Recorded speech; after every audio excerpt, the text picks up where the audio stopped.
Dalam banyak novel Ko Ping Ho, kita pasti menemukan sebuah partai persilatan yang bernama Pek Lian Khao atau Perkumpulan Teratai Putih. Bukan partai besar memang Pek Lian Khao ini, tapi eksistensi dan pengaruh mereka cukup kuat di dunia persilatan.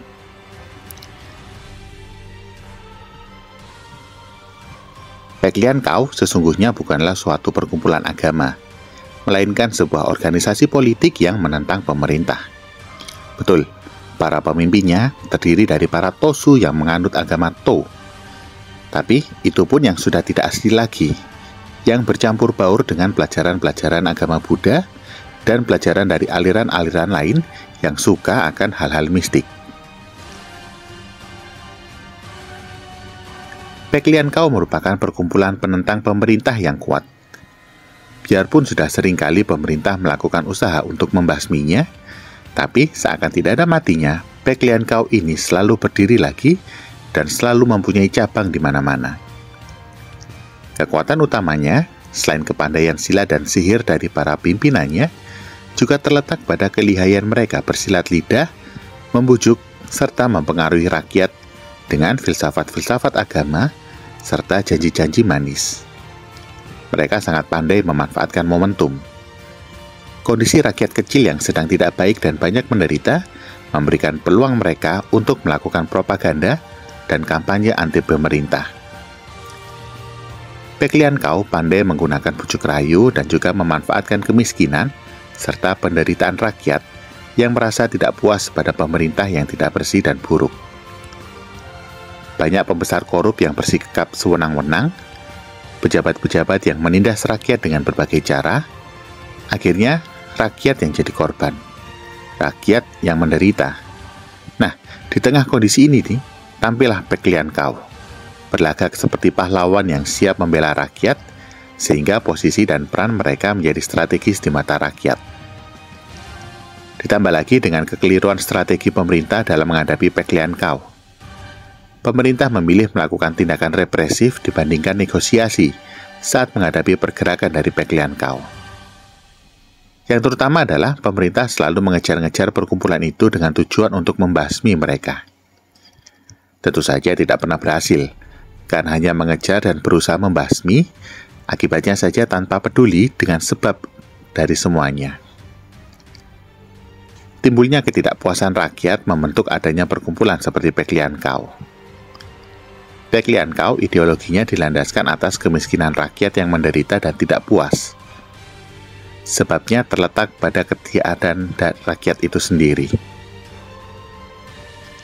Salah satu metode kampanye dari Pek Lian Khao adalah menghasut di dusun-dusun yang dihuni oleh rakyat miskin, dengan mengatakan betapa rakyat sengsara hidupnya, ditindas, serta menonjolkan pula betapa mewahnya kehidupan orang kaya dan pejabat pemerintah yang korup. Dengan orasi seperti ini, ditambah dengan bumbu-bumbu propaganda, maka Pek Lian Khao berhasil menghasut rakyat jelata supaya menentang dan memberontak terhadap para orang kaya, pejabat korup, dan tentu saja kepada pemerintah. Kemiskinan merupakan sumber pertumbuhan dari perkumpulan model Pek Lian Khao ini. Rakyat yang kecewa dan tidak puas dengan keadaan hidupnya menjadi makanan empuk bagi perkumpulan semacam itu. Dan di dunia persilatan, Pek Lian Khao ini adalah salah satu perkumpulan yang eksistensinya juga luar biasa. Di banyak judul dari cerita KPH, perkumpulan ini selalu ada. Sepak terjangnya tergolong legendaris. Penyebaran jumlah cabang dan anggota mungkin setara dengan Kaipang. Perkumpulan pengemis yang cabangnya juga banyak dan anggotanya ada di mana-mana. Tapi pimpinan dan anggota Pek Lian Khao kemudian malah tidak segan-segan untuk berbuat jahat, sehingga sering terjadi bentrok antara Pek Lian Khao dengan para pendekar.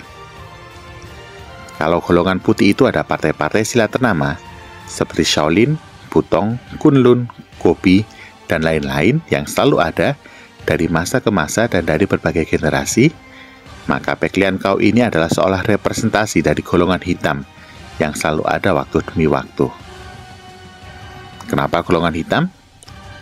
Karena hampir semua pucuk pimpinan Pek Lian Khao dari generasi manapun selalu terjebak dalam melakukan tindak kejahatan. Sesudah perkumpulannya menjadi besar, punya sumber daya yang melimpah, mulailah mereka terjerumus dalam mengejar kesenangan pribadi. Orientasi perjuangan Pak Liam Kau kemudian diselewengkan justru oleh struktur dari perkumpulan itu sendiri. Perjuangan rakyat jadi urusan kesekian, yang penting memuaskan nafsu pribadi dulu. Dan urusan yang banyak mendatangkan celaka itu biasanya urusan dari wanita-wanita cantik. Biasanya modusnya adalah merekrut para wanita itu untuk dijadikan anggota atau dijadikan murid. Dengan catatan tentu saja mereka wajib melayani para guru dan pimpinannya. Juga tidak segan-segan mereka memeras para pejabat dan kalau perlu merampok untuk mendapatkan biaya operasional. Inilah yang menjadi pemicu pertikaian antara Pak Liam Kau dan para pendekar. Organisasi ini di mata para pendekar sudah rusak moralnya. Jadi tidak boleh dibiarkan leluasa, tidak boleh dibiarkan berkembang, harus dibasmi. Opini yang terbentuk di kalangan pendekar ini tentu saja menguntungkan pihak pemerintah. Pendekar-pendekar itu seolah jadi kepanjangan tangan dari pemerintah untuk menghabisi Pak Liam Kau. Tidak ada lagi dialog, tidak ada lagi negosiasi, yang ada adalah pertempuran. Dan biasanya Pak Liam Kau selalu menderita kalah. Tapi hari ini kalah, besok ada lagi. Itulah hebatnya Pak Liam Kau. Jangan lupa untuk like dan subscribe, dan sampai jumpa di video-video yang berikutnya.